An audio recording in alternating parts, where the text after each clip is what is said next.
do a little bit of this because now I'm all shiny. Shiny, shine, shine. Let's get rid of some of that. And not to mention, I'm having a bad hijab day. So what are you gonna do? You know, just roll with it and just keep the video going. Hello, hello, hello. Assalamu alaikum. Today I'm going to show you guys or talk to you guys all about my septum piercing. And I will do another video. I wanted to do one video, but I'm finding that it's just not enough time for me to do showing you how to change the ring and telling you all about my septum piercing in one video. So what I'm going to do is I will leave a link down below for you guys if you want to see the video on how I change my septum ring, and then I'll put like a little link or something at the end if you guys just want to click that if you're watching this on your laptop or something or other like that. I got my septum pierced for real back in early February. I've been wanting to get my septum pierced for a while. If you guys have seen my very first video, which was my get to know me tag, then you guys know that I like piercings and things of that sort. So the septum was one of the piercings that I wanted to get, just never got around to doing it. I actually did a video a few weeks ago, maybe like a month or so ago, on Cara Couture, which is a company owned by my bestie. She makes some of the dopest faux or fake septum rings, nose cuffs, all sorts of nose chains, and just really cute handcrafted earrings and all sorts of things made out of Ankara fabric. So definitely make sure you guys check out that video if you are interested in possibly getting your septum pierced, because then you can try those on, see if you like them, and you know, if you like them, then you can go from there. What I did do though was I did a lot of research on it before I did get it done. I actually called the shop where I got my septum pierced at, which was Naughty Heads here in South Carolina, but they do have a Naughty Heads in Atlanta, and you can always just go to, you know, your local piercing shop wherever you're located at, call them, ask them any questions about the process, if you need to make an appointment or anything like that, which is what I did. And I also asked a lot of people who I know who have their septum pierced, asked them about their experience, you know, as far as pain, recovery, healing, all that other stuff. And there are like a billion videos here on YouTube that you can watch. I would definitely say watch a lot of different videos, which is what I did, because everyone's experience is going to be different. And that way you can just kind of get an idea of what to expect. You won't really know unless you go get yours done, because your experience is going to be different from mine or somebody else's. But at least you kind of have an idea and you can educate yourself on it. I also did a lot of research looking, you know, on Google, Professor Google, and I'm getting a phone call. So we'll just reject that because you guys can probably hear that buzzing really crazy. So, yeah, so...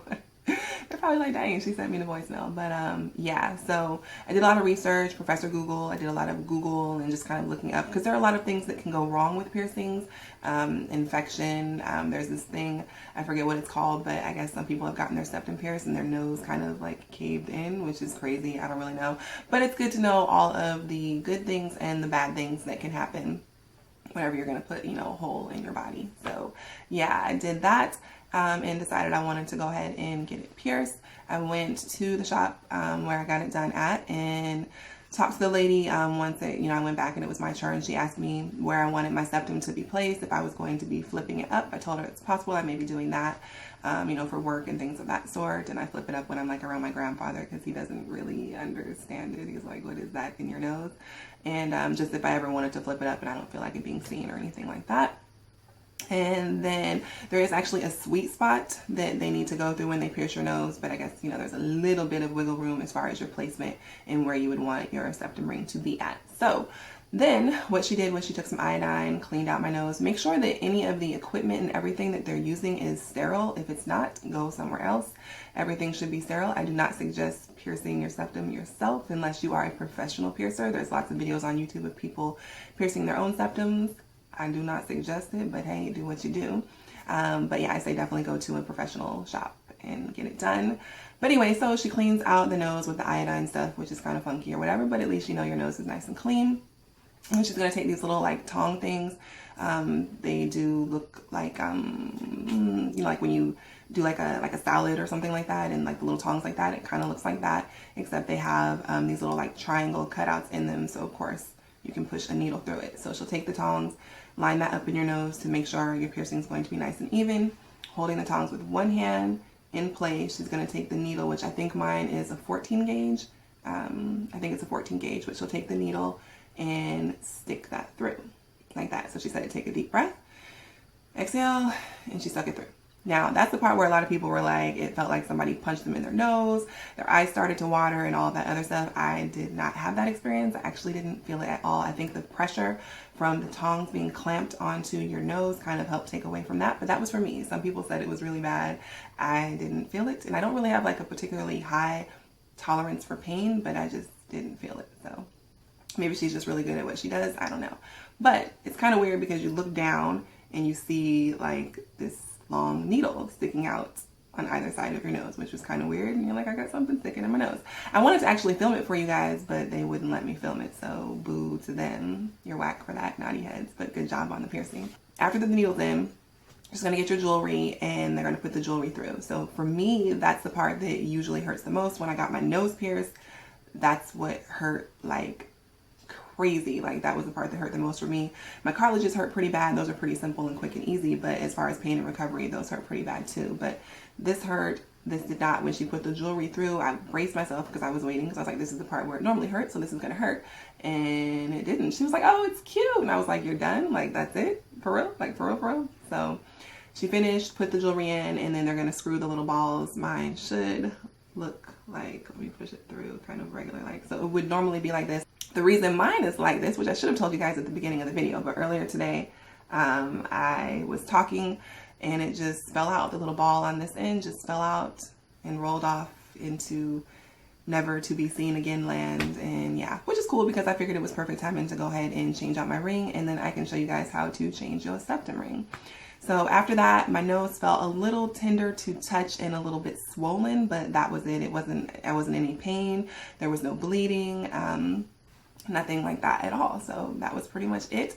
I purchased some of the little sea salt they sell in a baggie from my piercing shop. When that ran out, I did go ahead and just grab some regular sea salt that you can use right here to keep it clean. You do want to clean it twice a day while it's healing. It's going to get these little crusty things around it that are not cute, but you know it's healing. It shouldn't, you know, have any pus or anything like that oozing from it. There shouldn't be any funky smell, because that may mean that it's infected. So you want to make sure you keep it clean. I actually clean mine maybe sometimes 3 times a day, but at least 2 times a day, in the morning and at night.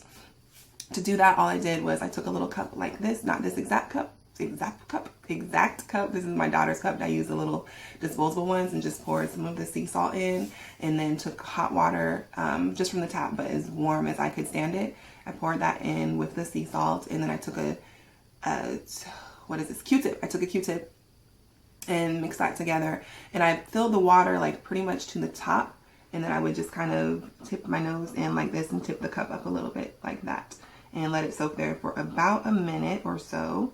And then after I did that, I would take a Q-tip and go in and clean off any of the crusties and make sure it was nice and clean and good to go. And you do also want to move it back and forth while it's healing to make sure it doesn't like get stuck. Because if it gets stuck and then you have to move it, that's going to hurt. So when I cleaned it the twice a day or sometimes 3 times a day, I would move it back and forth. After about 2 weeks, it wasn't really tender to touch and I didn't have any more crusties. I would say there were still maybe like a few, like a little here and there at about 3 weeks. But after that, I was good to go. It didn't hurt. I could move it around. There were no problems, and I can go ahead and flip it up. I will show you guys real quick how to flip up your septum ring, and if that's something you would need to do, like if you need to hide it for work or anything like that. It's really simple and easy to do, but I would say wait until it's healed. Well, actually, she said when I went, she was like, I could flip it up now if you want me to. So she kind of pulled it apart a little bit so it was wide enough to kind of fit around this middle part of your nose, whatever you call that. But I told her I wanted to go ahead and wear it down. So I guess maybe you could do it right away. I waited until it was healed because I was paranoid and I didn't want it to hurt or be weird or anything. So all you're going to do is, if you have this type of ring, the horseshoe ring, you just kind of do your nose like this. It did feel weird going like that at first and a little tender, so that's why I would say wait until it healed, but it's up to you. It's your call, your nose, your body, do what you want with it. But you go like that, and then you would just flip it up. That was a little weird and awkward because my ring is not on the other side, but you guys pretty much get the point. Then nobody would be none the wiser. They'd have no idea you even had your septum pierced. So that's pretty much it. I'm over 2 months in because that was the beginning of February. It doesn't hurt, and since the ball fell out, I'm gonna go ahead and change my ring and do one of the circle rings. So I'll show you guys that in a separate video. But if you guys have any other questions, oh, one other thing, people always ask, like, what is the purpose of the septum ring? Why did you do it? I would say the purpose is pretty much the reason Same reason that anybody gets any sort of piercing, like if you pierce your ears or do any other sort of body modification, is because you like the look of it. That's pretty much the reason why I did it. I like piercings. I may get some more. I really like dermal piercings. I'm thinking about getting one of those, so we shall see. I'll keep you guys posted. But if you guys have any other questions, leave your comments down below. If you want to get your septum piercing, you have any questions about it, feel free to leave it down below, or you can send me a message on Snapchat, Instagram, email. All that good stuff will be down below for you guys. Be sure to give the video a thumbs up. Feel free to share. If you do not like this, you feel some type of way about it, you don't have to do it. It's my body. I can do what I want with my body, and I like it, and you can do what you want with your body. But if you're interested in getting your septum pierced, I definitely say do your research on it first, and don't take the decision lightly, because you're gonna be poking a hole in your body. So yeah, thank you guys so much for watching. Until my next video, assalamu alaikum, peace. All right, you guys, so yeah, if you want to see how I'm going to change this ring, then definitely make sure you click the link down below for the video, or I will put a link somewhere, possibly in this video right here, showing you guys how I change it. Make sure you guys follow me on Instagram, Snapchat, Twitter, Pinterest, Facebook. Pretty much anywhere you can find me would be @Nadira037. So yeah, peace out.